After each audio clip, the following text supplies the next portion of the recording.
El mensaje de mi hija me destrozó el alma. Estaba parado bajo la luz fría de la terminal del aeropuerto George Bush. Mis manos, viejas y llenas de callos, temblaban mientras sostenía el teléfono. Acababa de enterrar a mi esposa en El Paso. Volé de regreso a Houston completamente solo. Y cuando pedí ayuda en el chat de la familia, la respuesta fue un golpe seco. Mateo, mi hijo mayor, escribió que no podía recogerme. Dijo que tomara un taxi, que tenía una cena importante con un cliente de bienes raíces. Pero fue el mensaje de Sofía el que me quitó el aire. Papá, debiste haber planeado mejor las cosas. Debiste haber planeado mejor. Esas palabras se quedaron grabadas en mi mente como cicatrices nuevas. Acababa de dejar a su madre bajo la tierra seca del desierto. ¿Cómo se planea el regreso a una casa vacía? ¿Cómo se organiza la logística de un corazón roto? Guardé el teléfono en el bolsillo de mi chamarra gastada. No le reclamé. No les exigí el respeto que, como padre, creía merecer. Solo escribí 2 palabras antes de apagar la pantalla. No se preocupen. El vuelo desde El Paso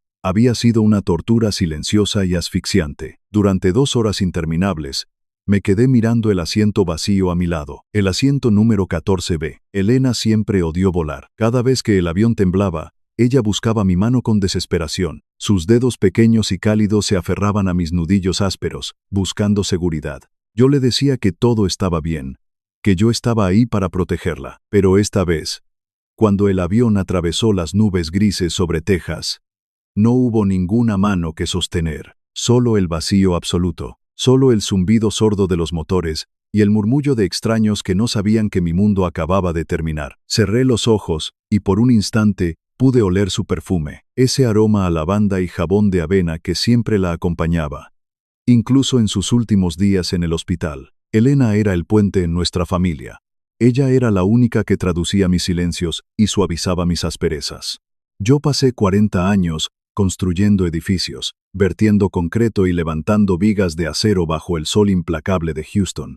Trabajé turnos dobles, destrozándome la espalda, para que Mateo pudiera ir a una universidad privada y codearse con los ricos. Sacrifiqué mis fines de semana, para que Sofía pudiera usar vestidos bonitos y no sintiera vergüenza de su origen humilde. Les dimos absolutamente todo para que fueran exitosos, para que vivieran en comunidades cerradas, manejaran autos europeos, y usaran trajes a la medida, pero en el proceso, se volvieron americanos de una forma que nosotros no esperábamos. Adoptaron esa cultura de la prisa, del dinero, del éxito a cualquier costo. Y nosotros, los viejos que hablábamos español en casa y comíamos frijoles de la olla, nos convertimos en un estorbo. Elena nunca lo admitió en voz alta, pero yo sabía que le dolía en el alma. Le dolía que nuestros hijos necesitaran agendar una cita en sus calendarios para venir a cenar con nosotros. Le dolía que sus nietos apenas pudieran pronunciar su nombre correctamente. Y ahora que ella se había ido, el puente estaba completamente roto. Yo estaba solo en la orilla,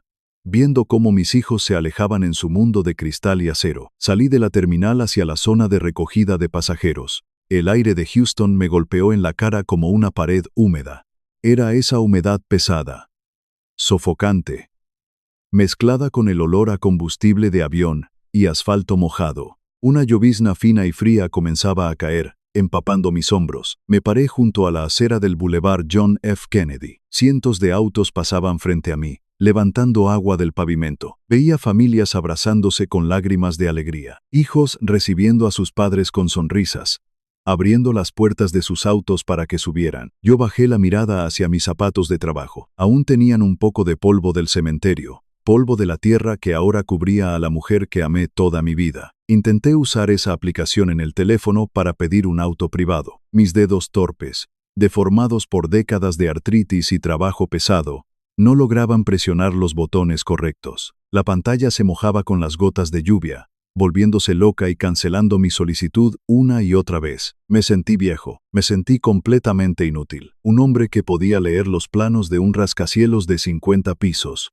pero que no podía pedir un simple viaje a casa. Suspiré profundamente y me apoyé contra una enorme columna de concreto. Decidí esperar a que la lluvia pasara un poco, resignado a mi suerte. No tenía prisa por llegar. Nadie me esperaba en casa. La casa que construí con mis propias manos ahora era solo una caja de madera y ladrillos vacía. El silencio en esos pasillos iba a ser ensordecedor.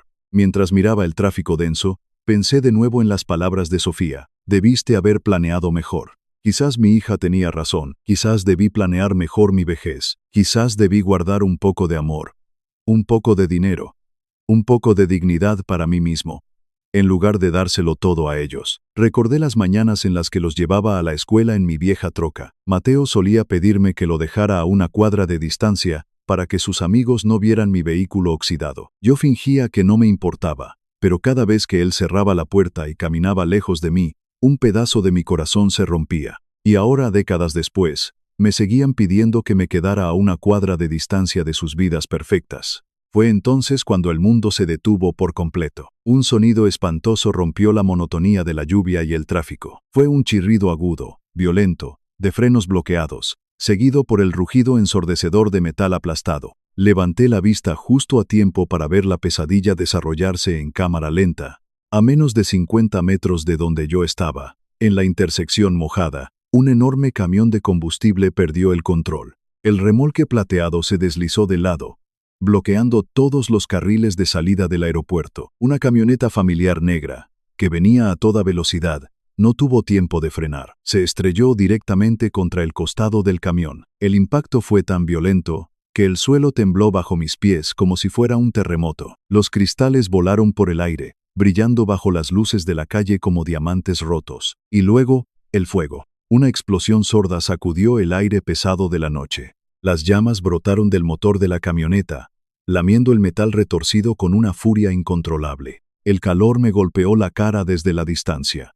Era un calor seco, salvaje, que evaporó la lluvia de mi ropa al instante. La gente a mi alrededor empezó a gritar presa del pánico. Algunos corrían en dirección contraria, tropezando con sus propias maletas. Otros, los más jóvenes, sacaban sus teléfonos celulares para grabar la tragedia, iluminando sus rostros con el brillo de las pantallas. Nadie se acercaba, nadie hacía nada. El olor a gasolina derramada, aceite hirviendo y plástico quemado inundó mis pulmones, haciéndome toser. Me quedé paralizado por un segundo, observando la escena con horror. El fuego crecía rápido, alimentándose del combustible, acercándose peligrosamente al tanque principal del camión. Si ese tanque gigante explotaba, no quedaría nada en 100 metros a la redonda. Entonces, vi movimiento dentro de la camioneta negra. A través del humo espeso, vi una mano pequeña golpeando débilmente la ventana trasera. Alguien estaba atrapado. Alguien estaba a punto de morir quemado mientras docenas de personas miraban a través de sus teléfonos. En ese instante, escuché la voz de Elena en mi cabeza. No era un recuerdo lejano ni un eco borroso. Era clara, fuerte, con ese tono autoritario y amoroso que usaba cuando yo dudaba de mí mismo. Ricardo, no te quedes ahí parado. Ella siempre decía que Dios nos dio manos fuertes para levantar a los caídos, no para esconderlas en los bolsillos. No pensé en mi edad avanzada, no pensé en mi corazón cansado, ni en el dolor crónico de mis rodillas. Tiré mi pequeña maleta de lona al suelo mojado y corrí. Corrí hacia el infierno. El calor se volvió insoportable a medida que me acercaba. Sentía que mis cejas se quemaban, y el humo negro y tóxico me cegaba los ojos, haciéndolos lagrimear. Llegué al costado de la camioneta. La puerta del conductor estaba completamente aplastada, fusionada con el chasis del camión. Adentro, una mujer joven sangraba profusamente por la frente, inconsciente sobre el volante destrozado. En el asiento trasero, un niño pequeño, de no más de 5 años, lloraba aterrorizado, golpeando el cristal.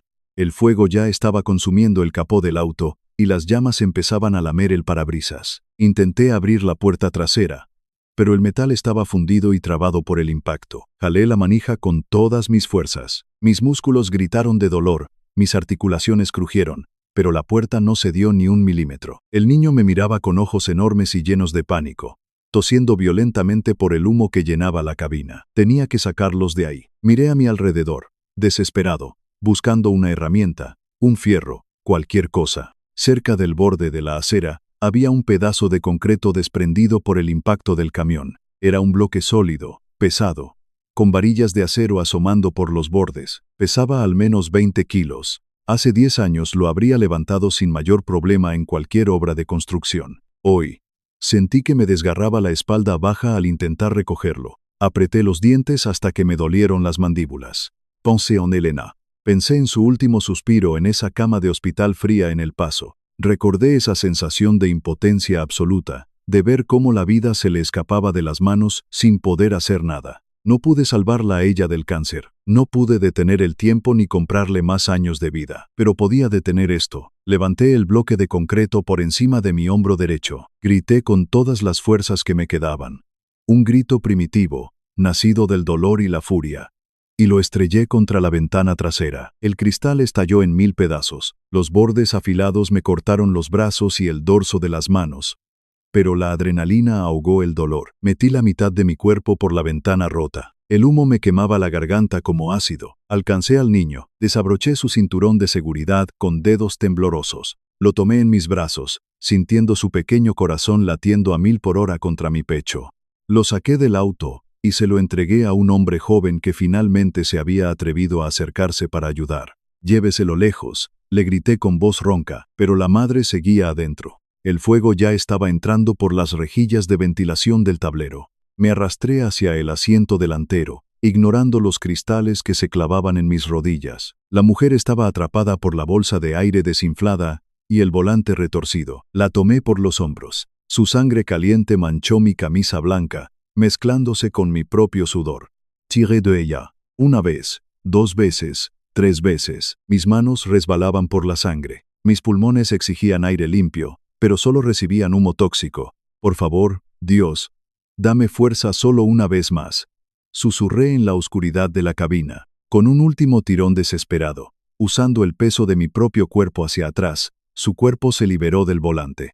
La arrastré fuera de la camioneta, cayendo de espaldas sobre el asfalto mojado y lleno de escombros. La jalé por el suelo, agarrándola por debajo de los brazos, alejándola del vehículo en llamas. Apenas habíamos avanzado 10 metros cuando el tanque de gasolina de la camioneta estalló. La onda expansiva nos empujó violentamente contra el suelo. Me cubrí la cabeza con los brazos mientras los pedazos de metal ardiente y plástico derretido llovían a nuestro alrededor. Sentí un calor abrasador en la espalda, pero no me moví hasta que la lluvia de escombros terminó. Luego, el mundo se volvió un zumbido constante. Solo escuchaba sirenas a lo lejos. El caos se transformó en un torbellino de luces rojas y azules parpadeantes. Los camiones de bomberos llegaron derrapando, y los hombres de amarillo rociaron espuma química sobre los restos calcinados. Los paramédicos me levantaron del suelo y me sentaron en la parte trasera de una ambulancia. Una joven enfermera, con rostro preocupado, me limpiaba los cortes profundos en las manos y los brazos con suero fisiológico. El ardor era intenso, pero yo miraba al vacío. Me envolvió las manos en gruesos vendajes blancos. «Señor, tiene quemaduras de 2º grado y cortes profundos. Tiene que ir al hospital de inmediato», me dijo con voz suave pero firme. Negué con la cabeza lentamente. «Solo quiero ir a dormir», respondí. Mi voz sonaba ronca, rasposa, casi irreconocible por el humo que había tragado. Un oficial de policía se acercó con una libreta y una linterna. Detrás de él, una mujer joven con un micrófono y un camarógrafo intentaban pasar la línea amarilla de la policía. Era una reportera local. Tenía el cabello oscuro, empapado por la lluvia, y una mirada compasiva que contrastaba con la agresividad de otros periodistas. Más tarde supe que se llamaba Camila. «Señor, por favor, podemos hacerle unas preguntas.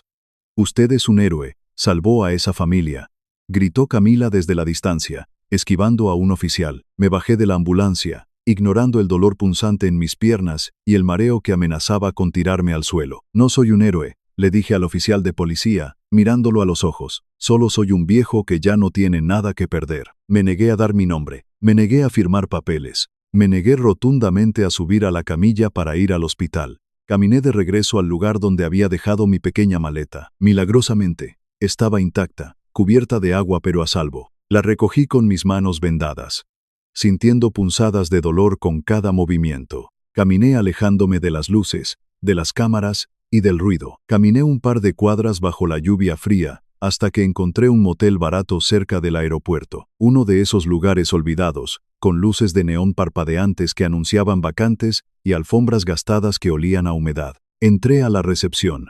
El empleado me miró con los ojos muy abiertos, viendo mi ropa rota, mi rostro cubierto de hollín y mis manos ensangrentadas. Pagué en efectivo, dejando los billetes mojados sobre el mostrador. Me dio la llave de la habitación número 104. Entré y cerré la puerta con seguro. La habitación olía a cigarro viejo y a desinfectante barato. Me senté en el borde de la cama matrimonial. Estaba cubierto de suciedad, sudor y sangre ajena. Mis manos vendadas palpitaban al ritmo acelerado de mi corazón. Abrí mi maleta lentamente, usando mis codos y muñecas para no lastimarme más los dedos. En la parte superior, cuidadosamente doblado, estaba el suéter azul de Elena, el que usaba cuando tenía frío en las noches de invierno en nuestra casa. Lo tomé entre mis manos torpes, lo llevé a mi rostro, enterrando mi nariz en la tela suave. Todavía olía a ella, todavía conservaba su esencia, y ahí, en la oscuridad de esa habitación de motel miserable, el muro de contención que había construido durante meses finalmente se derrumbó por completo. Lloré. Lloré como un niño asustado y perdido en la oscuridad. Lloré por la esposa que perdí, la única mujer que me había amado incondicionalmente. Lloré por los hijos que me habían abandonado, por los extraños en los que se habían convertido. Lloré por el peso aplastante de la soledad que me esperaba el resto de mis días. El sonido de mis sollozos roncos llenó la habitación vacía, ahogado solo por el ruido ensordecedor de los aviones despegando a lo lejos, llevándose a otras personas a sus hogares. Mientras yo me ahogaba en mi propio dolor en esa habitación oscura, no tenía idea de que mi rostro ya estaba en todas las pantallas de la ciudad. A 30 kilómetros de distancia, en un restaurante elegante del centro de Houston, mi hijo Mateo estaba cerrando un trato millonario. Estaba sentado en una mesa de mantel blanco, bebiendo vino caro y riendo con sus clientes.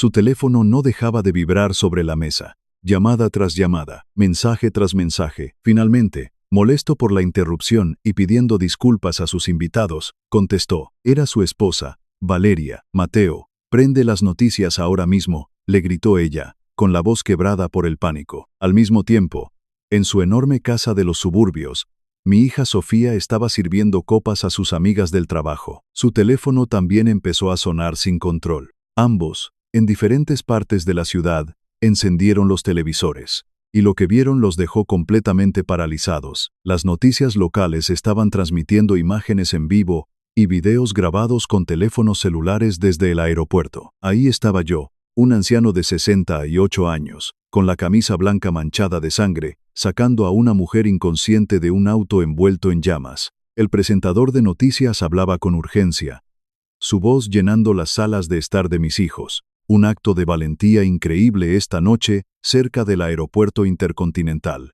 Un hombre mayor, que según testigos acababa de regresar de enterrar a su esposa, arriesgó su propia vida para salvar a una madre y a su hijo de una muerte segura. La cámara hizo un acercamiento a mi rostro cansado, cubierto de hollín y dolor, mientras me alejaba de la ambulancia rechazando la ayuda médica. El presentador continuó, y sus siguientes palabras fueron dagas directas al corazón de mis hijos. El hombre estaba completamente solo. Nadie de su familia estaba en el aeropuerto para recibirlo después de su trágica pérdida. Mateo dejó caer su copa de vino. El cristal se hizo añicos contra el suelo de mármol del restaurante, derramando el líquido rojo como si fuera sangre. Sofía se cubrió la boca con las manos, sintiendo que el aire abandonaba sus pulmones de golpe. El peso de sus propios mensajes de texto cayó sobre ellos como una losa de plomo. Toma un taxi, tengo una cena, debiste haber planeado mejor. La culpa los golpeó con una fuerza devastadora. Una bofetada de realidad que destrozó su arrogancia en un segundo. El pánico se apoderó de ellos. Me llamaron docenas de veces, pero mi teléfono estaba en silencio, tirado en la alfombra sucia del motel. Desesperados, sin saber si yo estaba gravemente herido o peor, Mateo y Sofía abandonaron sus vidas perfectas. Condujeron a toda velocidad por las autopistas mojadas de Houston, saltándose semáforos en rojo. Llegaron a mi casa, la casa donde crecieron, la casa que yo construí. Entraron corriendo, empujando la puerta principal, gritando mi nombre en la oscuridad. Papá. Papá, por favor, responde. Pero la casa estaba a oscuras. El silencio era sepulcral, frío, acusador. En su desesperación por encontrar alguna pista de dónde podría estar, de a qué hospital me habrían llevado, entraron a nuestra habitación principal. Sofía encendió la luz temblando. Todo estaba intacto, la cama tendida, las fotos familiares en las paredes, pero a los pies de la cama, notaron algo que siempre había estado cerrado con llave. El viejo baúl de cedro de su madre. La cerradura de bronce estaba rota. La había forzado yo mismo días antes del viaje a El Paso, buscando desesperadamente unos documentos médicos. Mateo se arrodilló en la alfombra y levantó la pesada tapa de madera. Adentro no había joyas de valor, ni ropa vieja, ni recuerdos sin importancia. Había docenas de cuadernos apilados cuidadosamente. Los diarios de Elena. Sofía se dejó caer de rodillas junto a su hermano. Tomó el primer cuaderno, el más gastado, con las manos temblando incontrolablemente. Lo abrió al azar. Comenzaron a leer bajo la luz pálida de la lámpara de noche. Y en esas páginas escritas a mano, descubrieron el secreto que su madre y yo habíamos guardado celosamente durante décadas. Descubrieron la verdad aterradora sobre la vida perfecta que creían tener.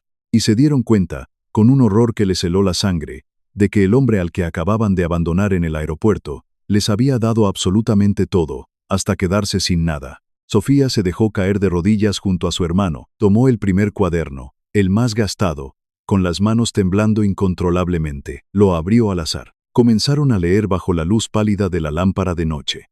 Y en esas páginas escritas a mano, descubrieron el secreto que su madre y yo habíamos guardado celosamente durante décadas. Descubrieron la verdad aterradora sobre la vida perfecta que creían tener, y se dieron cuenta, con un horror que les heló la sangre, de que el hombre al que acababan de abandonar en el aeropuerto les había dado absolutamente todo, hasta quedarse sin nada. El primer cuaderno tenía la fecha de 1998 escrita en la portada. La letra de Elena era cursiva, elegante y perfecta. Sofía pasó las páginas con cuidado, como si temiera que el papel viejo se desintegrara entre sus dedos con manicura francesa. El silencio en la habitación era tan profundo que solo se escuchaba el roce de las hojas y la respiración agitada de Mateo. Se detuvieron en una entrada de agosto de ese año. Mateo recordó esa fecha de inmediato. Era el mes en que estaba a punto de perder su lugar en la universidad privada porque no podíamos pagar la colegiatura. Él siempre creyó que había ganado una beca de último minuto por su excelencia académica.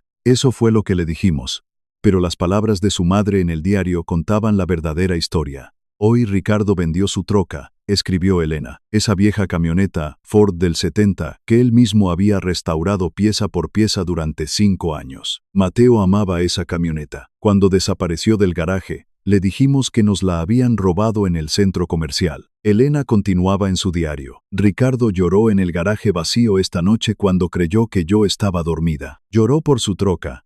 Pero me dijo que el futuro de nuestro hijo vale más que un pedazo de metal. Me dijo que sus manos pueden construir otra camioneta, pero no pueden construir el orgullo que sentirá al ver a Mateo graduarse con los ricos. Mateo soltó un gemido ahogado al leer eso. Se llevó las manos a la cara, apretando los ojos con fuerza. Él había manejado un auto deportivo europeo durante los últimos 10 años, quejándose de que los asientos de cuero se calentaban demasiado en el verano de Houston. Mientras tanto, su padre había viajado en autobús al trabajo durante 3 años bajo el sol ardiente de Texas, solo para mantener viva la mentira de la beca. Sofía, con las lágrimas corriendo por su rostro y arruinando su maquillaje perfecto, tomó otro cuaderno. Este era del año 2015, el año en que el mundo de Sofía se vino abajo. Su ex esposo, un banquero de inversiones con mucho poder y muy pocos escrúpulos, había intentado quitarle la custodia de sus hijos. Él había contratado a los abogados más caros y despiadados de la ciudad.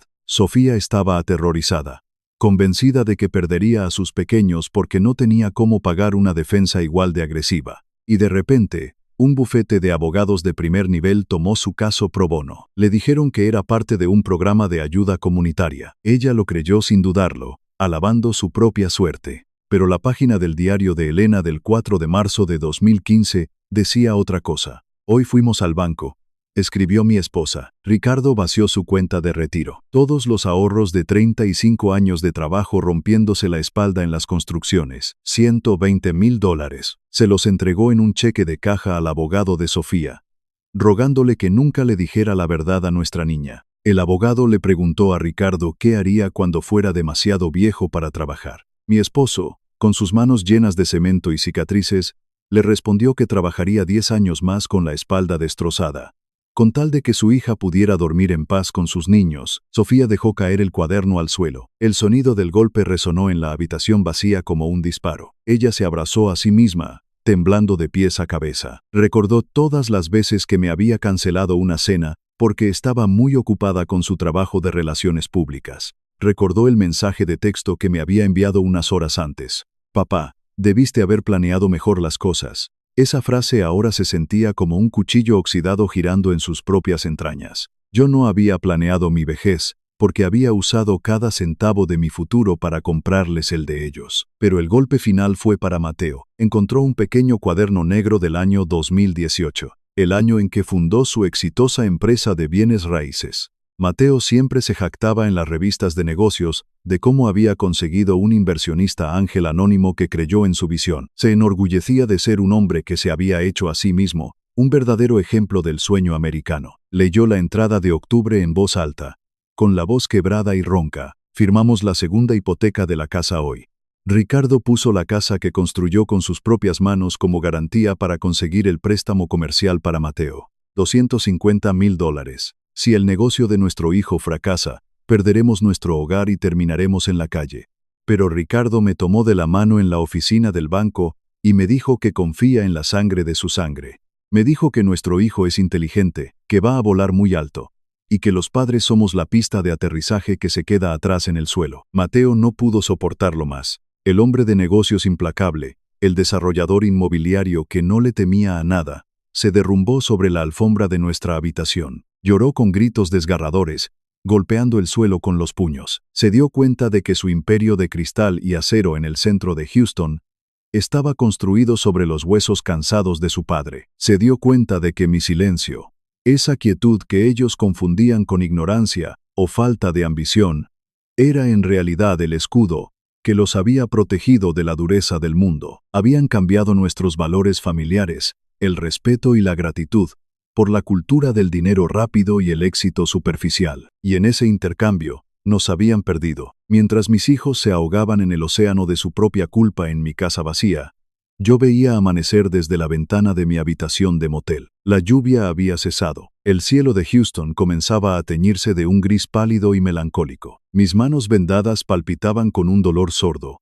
constante, recordándome que seguía vivo. Alguien llamó a la puerta. Fueron 3 golpes suaves, casi tímidos. Me levanté despacio, sintiendo el peso de mis 68 años en cada articulación. Abrí la puerta con cuidado. Era Camila, la reportera de televisión que había intentado entrevistarme la noche anterior en medio del caos de la autopista. No llevaba cámaras, no llevaba micrófono. Llevaba un abrigo impermeable húmedo y sostenía 2 vasos de cartón con café caliente. Señor Ricardo, me dijo en un español perfecto, suave y respetuoso. Le traje un café. Sé que no quiere hablar con la prensa, pero no vengo como periodista. La miré a los ojos. Vi en ella una tristeza profunda, una sombra familiar que reconocí de inmediato. Era la misma mirada que yo veía en el espejo todas las mañanas desde que Elena enfermó. Me hice a un lado y la dejé pasar. Se sentó en la única silla de plástico de la habitación, mientras yo me sentaba en el borde de la cama deshecha. Me ofreció el vaso de café. El calor del cartón se sintió bien contra mis vendajes. Camila miró el suéter azul de Elena que descansaba sobre mi almohada. Mi papá murió en el año 2020, me dijo de repente, mirando sus propias manos. Fue durante los peores meses de la pandemia. Él estaba en un hospital en San Antonio, completamente aislado. Yo estaba aquí en Houston, persiguiendo mi gran oportunidad en las noticias. Estaba tan ocupada tratando de ser alguien importante, que siempre le decía que iría a visitarlo el próximo fin de semana. Pero ese fin de semana nunca llegó. Murió solo, conectado a una máquina, escuchando mi voz a través del altavoz de un teléfono que sostenía una enfermera.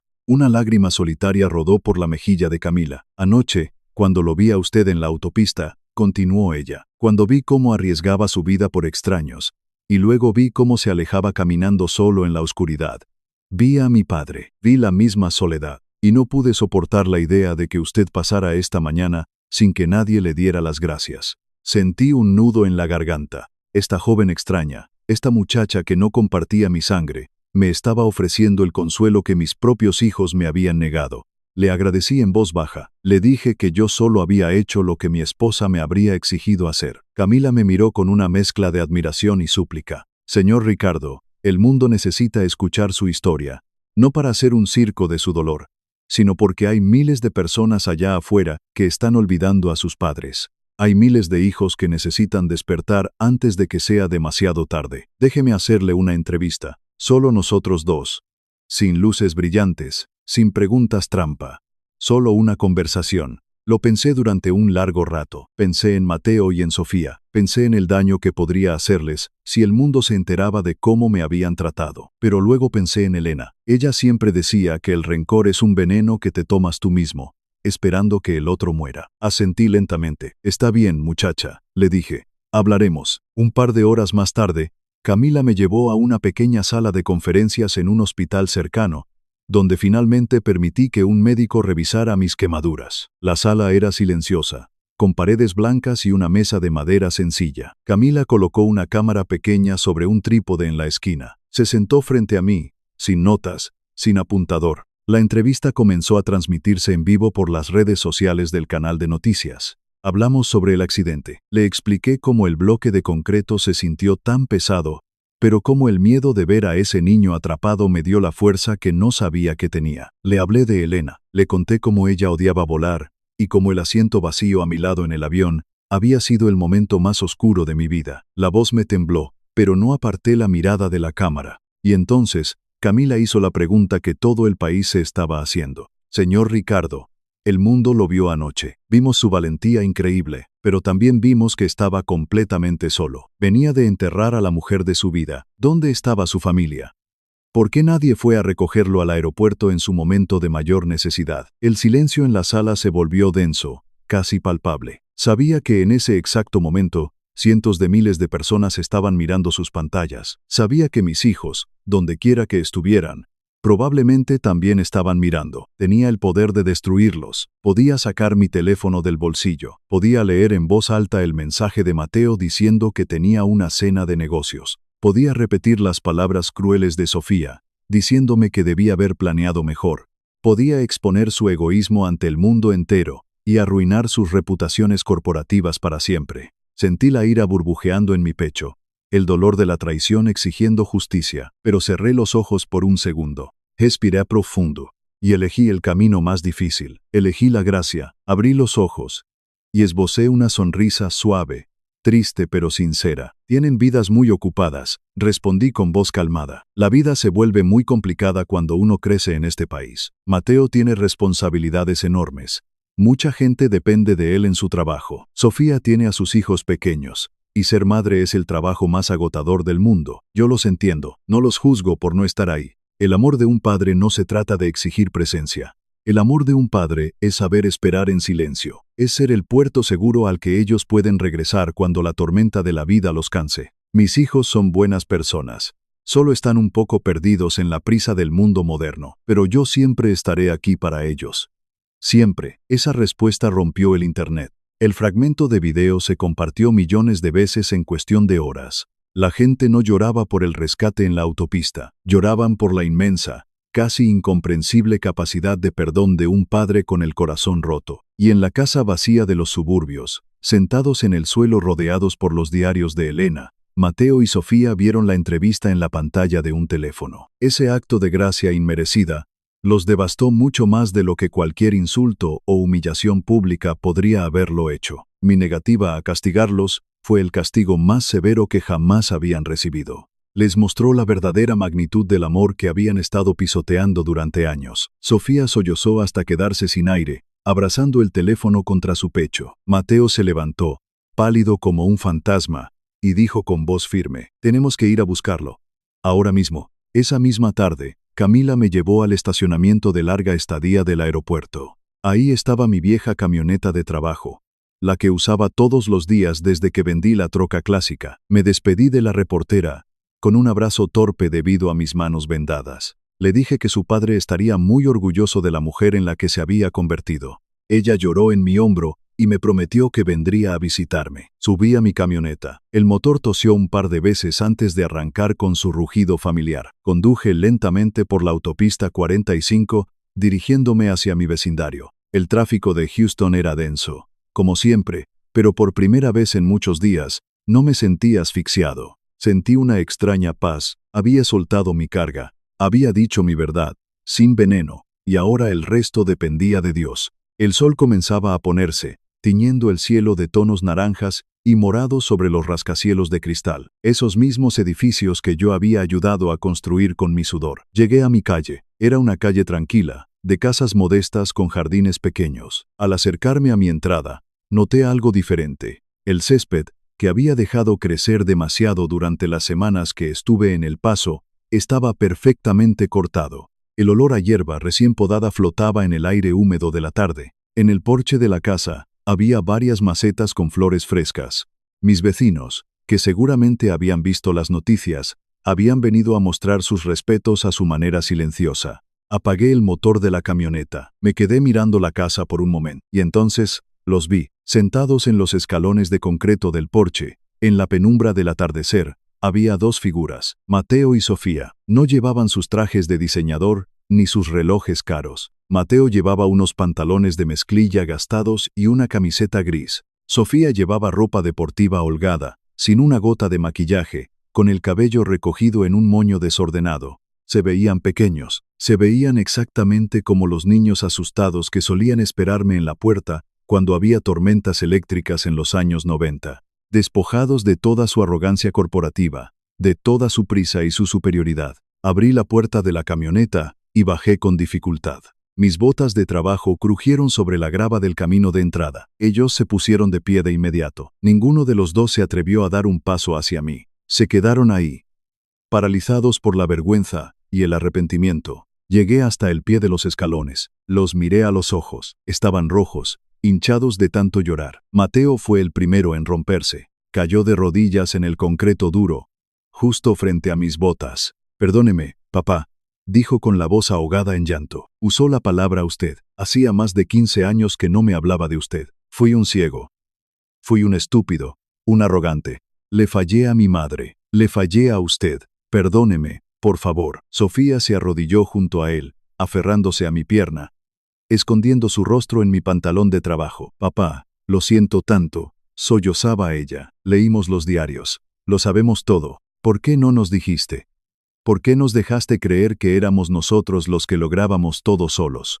¿Por qué dejaste que te tratáramos como si fueras una carga, cuando tú eras el que nos sostenía a todos? El peso de sus lágrimas sobre mis piernas fue la sensación más dolorosa y hermosa que había experimentado en años. No los levanté de inmediato. Dejé que lloraran. Dejé que el dolor de la verdad limpiara la infección de orgullo que había enfermado sus corazones. Finalmente, me agaché lentamente, ignorando el dolor punzante en mis rodillas y en mis manos quemadas. Puse una mano vendada sobre la cabeza de Mateo y la otra sobre el hombro de Sofía. Porque el sacrificio de un padre no es una deuda que los hijos tengan que pagar, les dije con voz ronca pero firme. Es un cimiento. Ustedes debían construir sus vidas sobre él, no cargar con el peso de la piedra. Si les hubiera dicho lo que costó, habrían vivido con culpa. Y yo no quería hijos culpables. Quería hijos libres. Mateo levantó la mirada, con el rostro empapado en lágrimas. Pero usamos esa libertad para abandonarlo. Papá, lo dejamos solo en el aeropuerto. Le mandé a tomar un taxi mientras yo bebía vino con extraños. No merecemos su perdón. No merecemos lo que dijo de nosotros en la televisión. Le sonreí con tristeza. La familia no se trata de merecer, Mateo. Se trata de aguantar. Su madre y yo aguantamos mucho por ustedes. Ahora les toca a ustedes aguantar el peso de saber la verdad y usarlo para ser mejores personas. Me levanté con esfuerzo y los ayudé a ponerse de pie. Los abracé a los dos al mismo tiempo. Fue un abrazo torpe, doloroso por mis heridas, pero fue el abrazo más real que nos habíamos dado en 2 décadas. Olían a lágrimas y a sudor, no a perfumes caros. Olían a mis hijos. Entramos a la casa juntos. Nos sentamos en la vieja mesa del comedor. Esa mesa de roble que yo mismo había lijado y barnizado. Hablamos durante horas. Hablamos de Elena. Hablamos de sus últimos días en El Paso. De cómo se apagó lentamente, pero sin perder nunca la fe en ellos. Les conté cómo ella me hizo prometer que no dejaría que la familia se desmoronara. Ellos me pidieron perdón por cada mensaje ignorado, por cada cena cancelada, por cada vez que me hicieron sentir que mi español o mis modales no encajaban en su mundo de clase alta. Y yo los perdoné, no con palabras vacías, sino con la certeza absoluta de que el sufrimiento de las últimas 24 horas había quemado la maleza de sus almas, dejando solo la tierra fértil lista para sembrar de nuevo. Una semana después, cuando mis manos comenzaron a sanar y los vendajes fueron reemplazados por gasas más ligeras, hicimos un viaje. Los 3 juntos, tomamos un vuelo de regreso a El Paso. Esta vez, No hubo asientos vacíos a mi lado. Mateo se sentó a mi derecha y Sofía a mi izquierda. Cuando el avión atravesó una zona de turbulencia y comenzó a temblar, Mateo extendió su mano y agarró la mía con fuerza.